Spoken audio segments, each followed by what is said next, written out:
Hoy es miércoles de reportaje especial con el querido Ricardo Sevilla, el maestro Ricardo Sevilla, periodista de larga trayectoria, columnista, escritor, fundador y conductor de su espacio en YouTube, Los Datos Duros, y orgullosamente miembro de esta familia sin censura, para hablar precisamente de una Xóchitl Gálvez que puede decir lo que quiera, pero que la mancha de la corrupción también la persigue. Mi querido Ricardo Sevilla, ¿cómo estás? Te saludo con mucho gusto. Buenos días, maestro.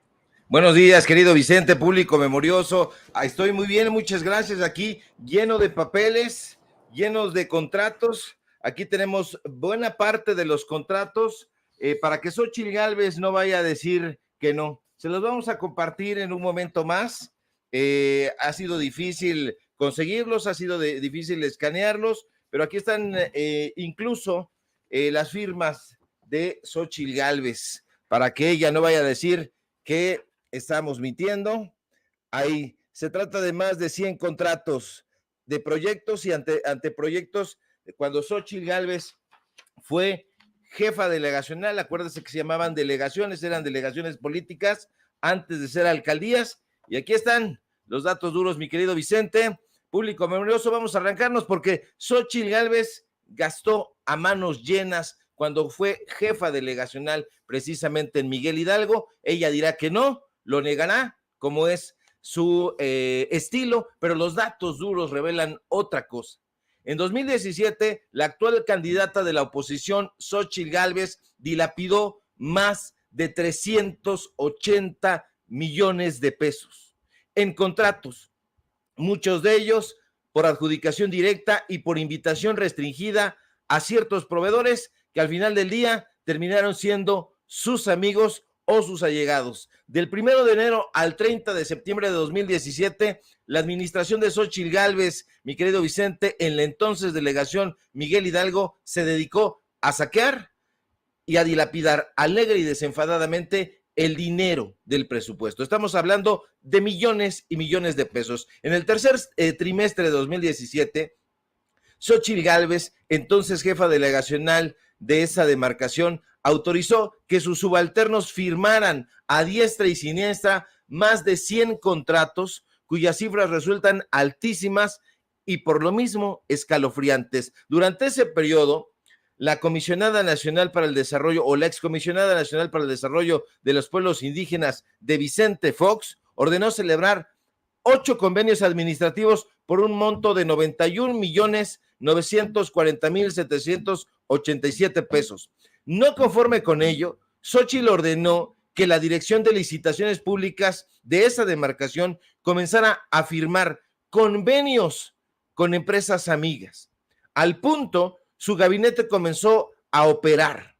Prueba de ello son 52 contratos que tenemos aquí en nuestras manos que firmó la administración de Gálvez, que alcanzaron un monto de 166,988,098 pesos. Pero la ex senadora de la República, que presume haber vendido gelatinas disque para salir adelante, decidió prepararse un postre más suculento. Así que ordenó a la misma Dirección de Licitaciones Públicas de la Miguel Hidalgo que celebrara un contrato más, pero evidentemente, y como le gusta, por adjudicación directa. El resultado fue un convenio por 749,883 pesos, el cual fue asignado, como le digo, por adjudicación directa, sin intermediarios. Pero la administración de Xóchitl quería dispersar más recursos y a través del Comité Delegacional de Adquisiciones, Arrendamientos y Prestación de Servicios autorizó que se firmaran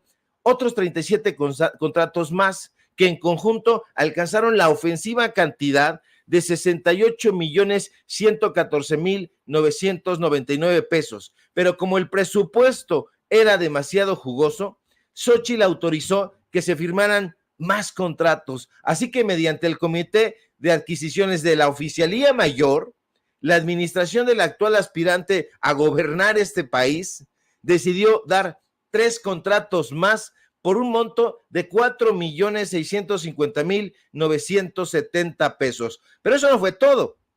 Ahí mismo, en la Oficialía Mayor, se dio un último contrato, o mejor dicho, un contrato adicional por adjudicación directa, como le gusta, por 240,048 pesos. Aunque Gálvez ha dicho que su administración se caracterizó ahí en la Miguel Hidalgo por la transparencia y por la probidad, lo cierto es que no fue así, Vicente, nunca fue así. Al realizar el conteo de los contratos correspondientes al tercer trimestre, porque estamos hablando de un trimestre del 2017, es el último, la administración de Xóchitl Gálvez terminó autorizando un total de 102 contratos por 332,685,787 pesos, dinero que correspondió al 87.29% del total ejercido. Pero al seguir revisando y navegando por el mar de contratos que dio la ex jefa delegacional de Miguel Hidalgo, nos damos cuenta de que no tenía llenadera y nos encontramos con otros 37 contratos más, y se trata de más adjudicaciones directas. Estos contratos fueron por un monto de 961,681 pesos, pero esa fue la cifra más baja, porque adicionalmente la administración de Gálvez adjudicó 89 contratos más por un monto de 15,828,039 pesos. Pero tampoco fue todo, porque esto es un mar de corrupción. Y es que del 1 de enero al 30 de septiembre de ese año, de ese 2017, la Miguel Hidalgo decidió celebrar 13 contratos mediante invitación restringida a cuando menos 3 proveedores. El monto de esas invitaciones restringidas fue de 31,649,720 pesos. Es decir, se trató de 138 contratos que tenemos aquí por un importe de 48,439,441 pesos, y correspondió a lo que faltaba, al 12.71% del total del presupuesto que ejerció Gálvez en ese trimestre, en esos 3 meses.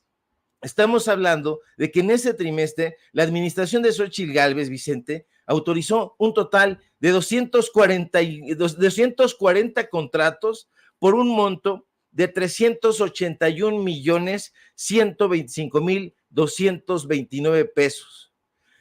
Cabe mencionar que, de acuerdo con el Comité Delegacional de Adquisiciones que se celebró el 25 de octubre de 2017, ahí no se incluyen 2 contratos que la administración de Xóchitl Gálvez celebró con la Policía Auxiliar de la Ciudad de México, y que fueron por un monto de 22 millones de pesos y otro por 67 millones de pesos.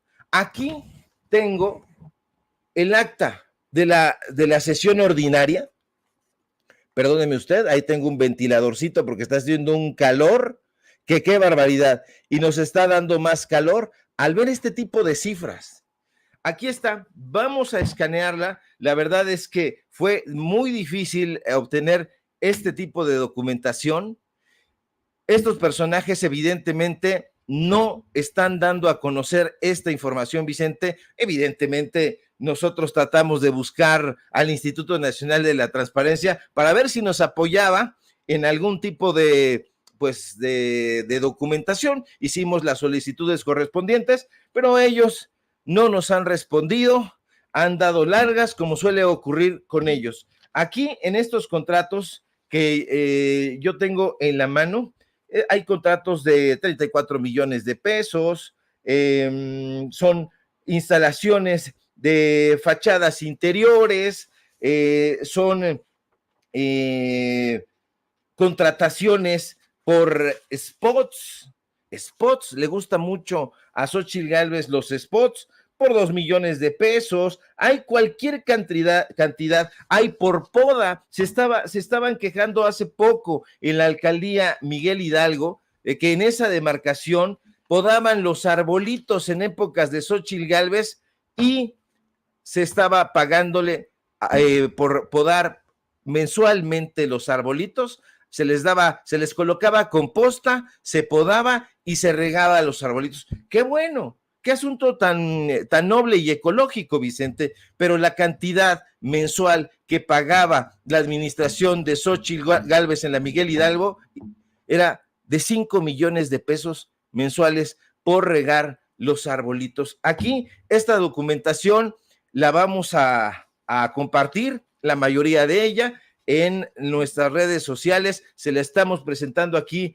en exclusiva, en Sin Censura, para que Xóchitl Gálvez nos conteste, porque pues nosotros como el New York Times, como Team Golden, la hemos estado buscando. Xóchitl Gálvez, hemos estado buscando tu respuesta y hasta este momento no lees los mensajes. Te tratamos de contactar a través de ese teléfono que se dio a conocer, te tratamos de contactar a través de tus redes sociales y hasta este momento no ha respondido Xóchitl Gálvez, mi querido Vicente, público memorioso, y aquí están, para que no le digan, para que no le cuenten los contratos. La firma es de la entonces jefa delegacional Xóchitl Gálvez. Ahí la tiene usted abajo.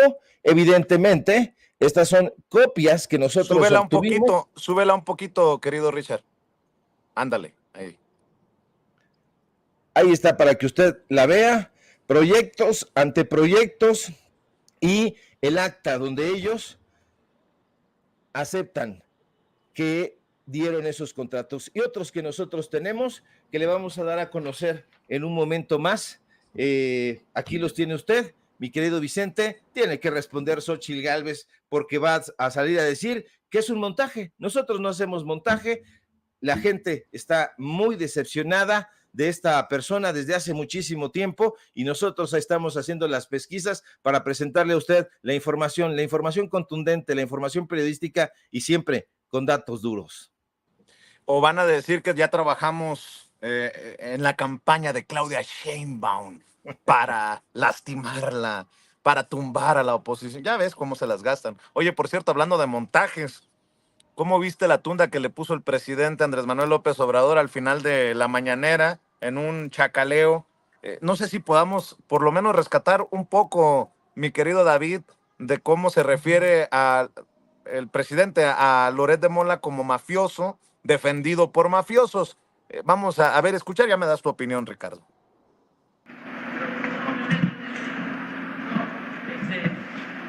Si le puedo hacer alguna recomendación a mi hermano y a cualquiera, es que no sirve de nada las denuncias, porque no se puede denunciar a un mafioso que está protegido por un poder judicial mafioso, porque forman parte de la misma mafia. Es perder el tiempo. Yo por eso no presento ninguna denuncia. Loret de Mola es de los periodistas más corruptos de México. Hace montajes, pero era amigo de García Luna y ahora es amigo de los jueces, magistrados, ministros del Poder Judicial, que está completamente corrompido. Es perder el tiempo, pero desde luego cada quien es libre, ¿no? No veo a Pío desde hace 5 años, 6.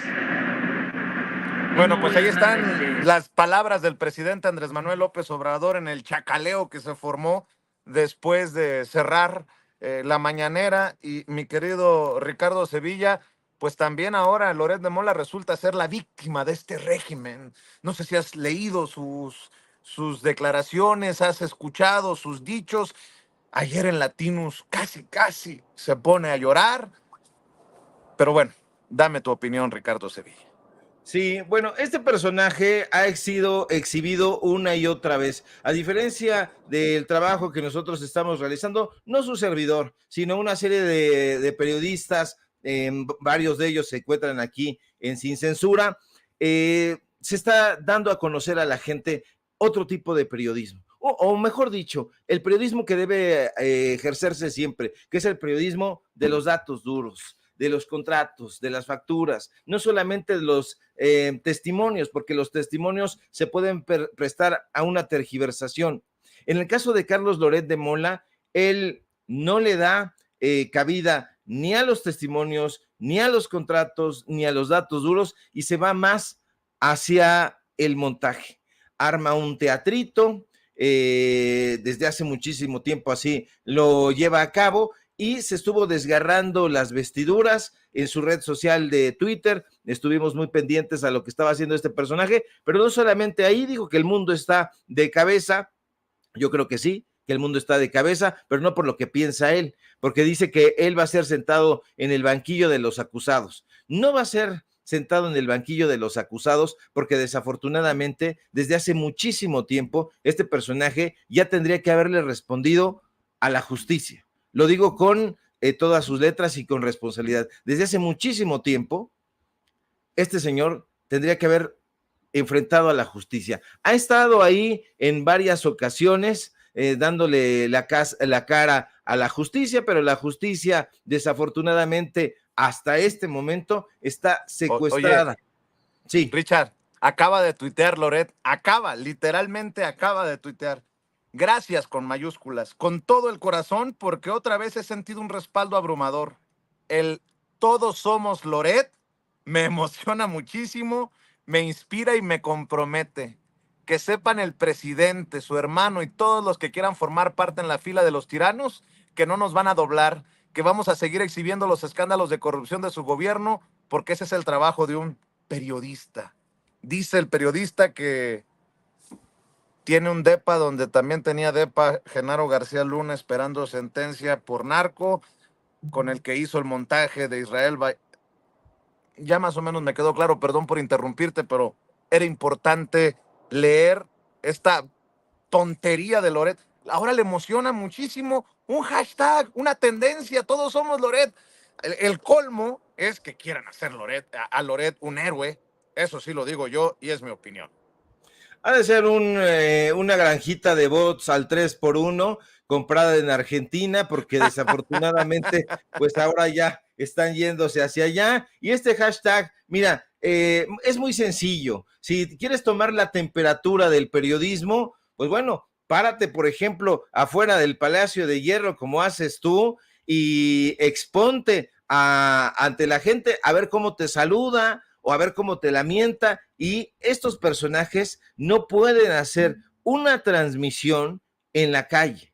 Yo reto a Carlos Loret de Mola que haga una transmisión en el barrio que él quiera, en la colonia que él desee, en el lugar que le pegue la gana, pero que sea pública, que sea en vivo, y a ver cómo le responde la gente. La gente está muy consciente de que este personaje es un fantoche, es un títere, es un sujeto que ha alquilado desde siempre su voz al mejor postor, no su pluma, porque los reportajes son de Claudio Ochoa Huerta o de otro de sus achichincles o de otro de sus mandaderos. Carlos Loret de Mola nunca ha hecho un solo reportaje en su vida. Nunca. No demerites al corresponsal de guerra, al que casi le vuela la cabeza un cañonazo, mi querido Ricardo Sevilla. Por favor, te pido, tejedor, que no seas así. No, hombre, este tipo es la vergüenza de la nación, ya no digamos de un sector, es la vergüenza de la nación, porque ese sujeto debió, con toda esa popularidad que tuvo en algún momento, tuvo la oportunidad también de poder educar a través de un periodismo ético, humanista, pero prefirió los negocios personales, prefirió enriquecerse solito y no ayudar. Este micrófono, el micrófono no este en especial, porque pues este es chinito, pero el micrófono de un periodista debe ser puesto para que la gente hable, para que la gente diga, denuncie, y el periodista tiene esa labor que necesita ser indispensable y que se tiene que difundir. Hoy estamos en una lucha, yo diría encarnizada, no por la credibilidad, sino simple y sencillamente por la información. Habemos quienes nos oponemos todavía de manera a lo mejor nostálgica a aportar datos duros. No, esta pared de atrás está llena de libros de historia, de ficción, muchos de ellos, pero eso es literatura. El periodismo es otra cosa. El periodismo es dejar hablar a los documentos, a los datos duros, a los entrevistados, a los testimonios, a la gente, y no echarle de mi ronco pecho. Y eso es justamente lo que está haciendo este mequetrefe. Tiene el repudio generalizado ya de una nación, ya de el único sector que lo apoya, pues son los empleadores, son Claudio X González, Roberto Madrazo, un puñado de soquetes que todavía están invirtiéndole ahí para apoyar esas campañas, y le sale el chirrión por el palito. Tiene sentada a Xóchitl Gálvez y por más que trata de arroparla, Xóchitl Gálvez resbala. Estos personajes, por más que están tratando de quedar bien con ciertos actores, se resbalan, caen muy mal.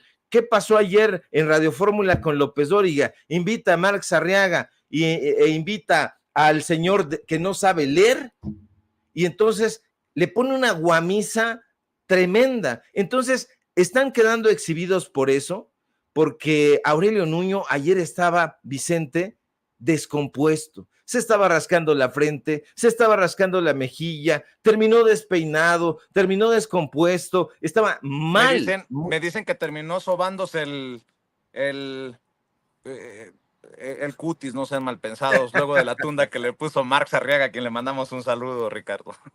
Sí, le puso una tranquiza que daba pena escuchar, porque empezó a despotricar. Yo no sé en qué condiciones iba, francamente, Aurelio Nuño, pero se veía que iba, digamos, nervioso, por decirlo de esa manera. A lo mejor estaba agripado, porque estaba como cuando uno está agripado, estaba haciendo aquellos sonidos. Dicen que estaba esnifando, algunos mal pensados. Yo pienso que a lo mejor estaba nervioso, pero sí se le veía alterado, iba con esta idea.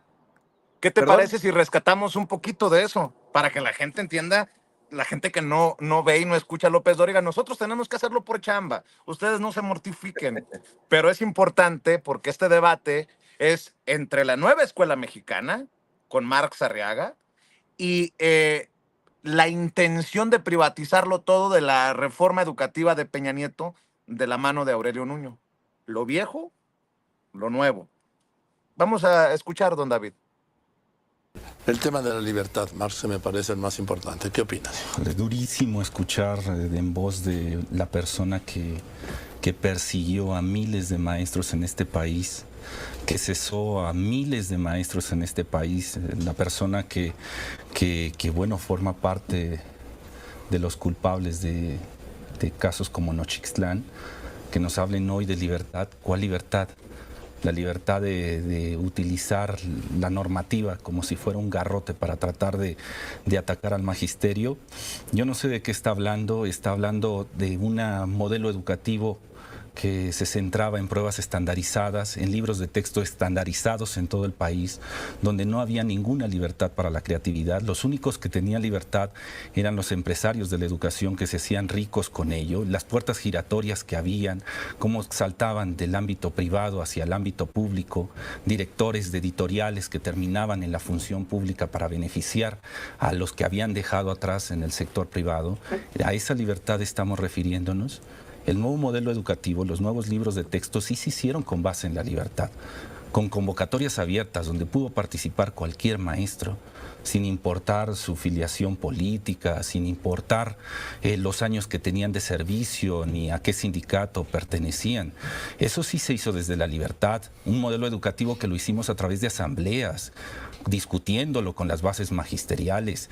Esto es el resultado del neoliberalismo. Lo que tiene ahí ni siquiera lo escribieron ellos. Fueron pautas que dieron organismos internacionales como la OCDE, el FMI, el Banco Mundial, donde fueron a formarse y ahora regresan con todo ese bagaje para tratar de que la población crea que van a buscar la libertad, cuando lo único que buscan es hacer más grandes los bolsillos de algunos empresarios que no se hartan con todo lo que ya han tenido. O sea, ¿qué hicieron con los libros de texto? Ahorita vamos a tocar la cifra de los números. O sea, hablan de mucha inversión en aquellos sexenios. Y sí, es verdad que había mucho dinero, pero no el dinero para la población, sino el dinero para enriquecer a estos empresarios de la educación que hicieron su agosto, los que imprimían los libros, los que hacían los libros, cómo se triangulaba a través de organismos organismos internacionales, a través del CREFAL, a través de la UNESCO, como a través de ellos, en lugar de que fuera el magisterio frente a grupo que hiciera los materiales educativos, eran a través de organismos internacionales que nos iban marcando las pautas del capital humano que se tenía que formar para la maquila. Hoy sí tenemos un modelo educativo, estos libros de texto que representan la formación de un ciudadano crítico. Se recuperó otra vez la idea de la escuela pública. Hablamos de privatización, tan solo digamos los números que se dieron de los permisos para la apertura de escuelas privadas en aquellos sexenios. ¿Cuántos reboes se autorizaron para aquellas escuelas? Cuando hablan de recuperar la educación pública, ¿a qué se están refiriendo? O sea, sí duele, Joaquín, porque no estábamos bien. O sea, teníamos en las calles al magisterio peleando por sus derechos, y que vengan y que digan que esa reforma fue para la libertad de la población. Vuelvo a decir, ¿cuál libertad? De los más de 4,000 maestros cesados, de los muertos que hubo, del caso Nochixtlán, de los compañeros de Ayotzinapa. ¿Es esa la libertad que se refiere? Mi querido Ricardo, no se lo mandó decir Marx Arriaga a Aurelio Nuño, que quedó como payaso. Y la verdad, debo decir que qué control de sí mismo de Marx Arriaga, para no decir que no tienen madre. Lo digo yo, mi querido Ricardo Sevilla. Pues lo decimos a coro, mi querido Vicente. Efectivamente, estos personajes no tienen madre. Nosotros no somos políticos, afortunadamente somos periodistas y podemos decirlo con todas sus letras. Un gran control en el foro de los malandros, en la cueva de los malandros, como dices tú y mi querido Toño, ahí en Radio Fórmula, en sus flamantes instalaciones. Ya las quitaron de ahí, de donde estaban en Avenida Universidad, y se los llevaron a otro lugar flamante. Ya saben que estos señores chayoteros siempre tienen recursos y siempre tienen muy buenos media kits, muy caros. Entonces, le da una tranquiza Marx Arriaga intelectualmente hablando. Estos personajes a los que se refiere Marx Arriaga tienen nombre y apellido. Él lo ha dicho con un gran control, pero se llama Héctor Aguilar Camín. Héctor Aguilar Camín tenía secuestrado precisamente la dirección de materiales, junto con el grupo Nexus. Ellos eran sus proveedores consentidos, les daban millones y millones de pesos. Se los dio el gobierno de Peña Nieto, pero antes se los dio también los 12 años de gobierno panista, el de Calderón, el de Fox, y antes se los daba Ernesto Zedillo. ¿Y qué decir de su mentor, Carlos Salinas de Gortari? Entonces, cuando se sienta ahí Marx Arriaga, y que tiene un profundo conocimiento, porque sí se ha metido a las entrañas de la Dirección General de Publicaciones, se ha metido a las entrañas de la Secretaría de Educación Pública, se ha metido a las entrañas del modelo educativo, se ha metido a las entrañas de la confección de esta nueva escuela mexicana para los profesores y las profesoras. Conoce muy bien de lo que está hablando. En cambio, Aurelio Nuño no tenía ni la menor idea cuándo estuvo ahí, y después, ahora que ya está distante de todo eso, llegó tratando de impactar con algunos números sobados y le pusieron una paliza. De verdad se veía descompuesto, y si hubiera sido yo su manager, hubiera lanzado la toalla. Yo no sé por qué se exhiben estos personajes. Mejor decir, aquí corrió que aquí murió, pero no lo tienen en cuenta así, Vicente, porque son además de ignorantes, descarados y cínicos.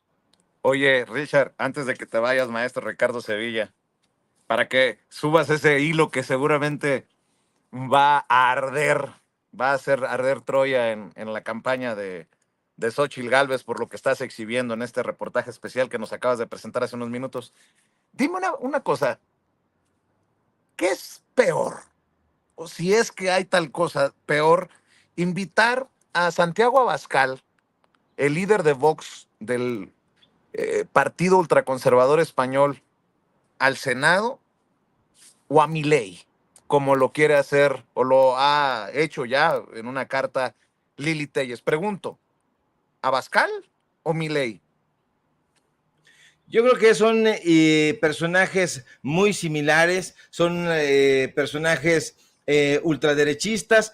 Mira, Milei es el loco Milei. No es que yo lo esté denominando de esa manera. así ha sido apodado, el Loco Milei, el Peluca Milei, pero nos hemos dado cuenta de que no es más que un personaje errático, fanfarrón. A muchos se impresionó con esa, pues, ese fárrago que él expresa siempre, esa facilidad de acomodar las palabras, que al final de cuentas no revelaron más que un personaje hipócrita. Un personaje hipócrita que se llenó la boca criticando, por ejemplo, al Papa Francisco, y que apenas pudo, corrió a pedir audiencia con él, lo fue a visitar y prácticamente le besa la mano. O sea, es un personaje profundamente hipócrita, un personaje no consistente, ¿sí? Te pregunto porque ya hasta los panistas están dejando sola a Lili Téllez. Imagínate el nivel, ¿no? Ya ven que Lili Téllez publicó esta carta que envía con la invitación al presidente de Argentina, Milei. Bueno, pues aquí están las declaraciones de Julen Rementería, si me permites, Ricardo. Julen Rementería, líder de los senadores del PAN, que básicamente dice, miren, zafo. Vean. Bueno, pues él está en su derecho de recibir o no a quien quiera, pero al final de cuentas es un tema que evidentemente pues no une a todos, pero tampoco creo que separa a todos, ¿no? Entonces yo creo que lo que hay que hacer es pues dejarlo en eso, en una invitación que hace un legislador, en este caso una legisladora a título personal, y pues hasta ahí llega, ¿no? En cuanto a la agenda legislativa, Bolas. Una invitación que hace un legislador, una legisladora, en este caso como Lili Téllez, a título personal. La están dejando sola a Lili Téllez con sus payasadas. Ni siquiera la apoyan en el liderazgo panista en el Senado, Ricardo Sevilla. Sí, ella se está quedando solita porque es una persona que no es de fiar, es una persona que ya traicionó. Ahora se le ocurre invitar a este personaje, Javier Milei, y hace muy bien el presidente López Obrador en rechazar, porque rechaza categóricamente sostener una reunión con este señor. Y yo me he preguntado, ¿qué tendría que hablar un personaje como Milei con un presidente hecho y derecho de corte humanista? ¿Qué tendría que hablar un personaje que es soberbio, que es grotesco, que es ultraderechista? No hay ningún tipo de afinidad, no hay el menor puente de diálogo que se pueda establecer entre un personaje que es digamos, un personaje machista. Lo hemos visto durante mucho tiempo. Antes de la campaña estuvimos viendo en la televisión argentina cómo se expresaba este personaje. Infelizmente, hoy es el presidente, está gobernando sobre 46 millones de argentinos y argentinas. En algún momento lo dijimos, hablamos sobre este loco, muchas cosas perniciosas. El Peluca, ¿te acuerdas? Que dijo que iba a desaparecer, iba a arrojar por la borda el modelo educativo, que iba a echar al cesto de la basura los servicios médicos, que se los iba a entregar a la iniciativa privada, que iba a dolarizar la economía de ese país. No creo que pueda platicar López Obrador con un personaje que piensa de esa manera. No creo que el presidente López Obrador, que tiene un diálogo circular con periodistas en la conferencia mañanera, tuviera que hablar con un narcisista que solamente escucha la voz de sus mascotas y de él mismo. Un personaje que ya lo vimos aquí en Sin Censura, corrió, apenas vio a Donald Trump, corrió presidente y lo abraza y lo besa, y Donald Trump lo rechaza. Luego nos vemos, ahí te ves. No, creo que hace muy bien el presidente López Obrador en rechazar reunirse con este personaje. Creo que hace muy mal Xóchitl Gálvez en comportarse de esa manera. Creo que no hay mesura, no es política. Mira, no es periodista, no es política. ¿Dónde va a quedar Lili Téllez? Yo creo que a lo mejor en Movimiento Ciudadano, a lo mejor a Dante Delgado le va a abrir la puerta, porque ya se la abrió a alguien que es muy semejante a Lili Téllez, que es Sandra Cuevas. A lo mejor va a terminar ahí engrosando las filas de ese partido político. Y bueno, un desatino, va de desatino en desatino esta mujer francamente histérica, Vicente. Pues querido Ricardo Sevilla, como siempre agradecido por la aportación que haces a este espacio, para la audiencia que tanto te quiere, que tanto te respeta, te admira. ¿Por qué no cerramos invitando a esta audiencia para que esté lista para el hilo en X, antes Twitter, para que esté al pendiente de lo que tienes que aportar también desde tu trinchera en los datos duros, maestro. Claro que sí, mi querido Vicente, público memorioso, pues el cariño, la admiración en tal caso es completamente correspondida. Yo trabajo precisamente para que usted esté informado, para que esté informada, y en un rato más vamos a subir buena parte de estos documentos para que Xóchitl Gálvez no vaya a decir que yo no fui, fue TT. Síganos en nuestras redes sociales, por favor, en X, @SevillaCrítico, en Facebook, Ricardo Sevilla, así nada más. Síganos en Paralelo 24. Nos habían hackeado Paralelo 24, nos lo tumbaron, ya está otra vez, ahora es paralelo24.mx. Ya estamos subiendo, vamos de a poco, vamos pianito, porque, híjole, nos traen en jaque ahí estos personajes de la derecha. Síguenos ahí, por supuesto, aquí en La Familia Sin Censura, donde somos orgullosamente miembros. Nos vemos en la noche, los datos duros, 9 de la noche. Te mando un fuerte abrazo, mi querido Vicente, y estamos pendientes a la información y a las reacciones. Eso sí, a las reacciones con los pelos de la burra en la mano, a ver qué dice Xóchitl Gálvez, a ver si no te tira con un chicle, mi querido Ricardo Sevilla. Te mando un abrazo, maestro. El maestro Ricardo Sevilla hablando con nosotros sin censura. Y vamos.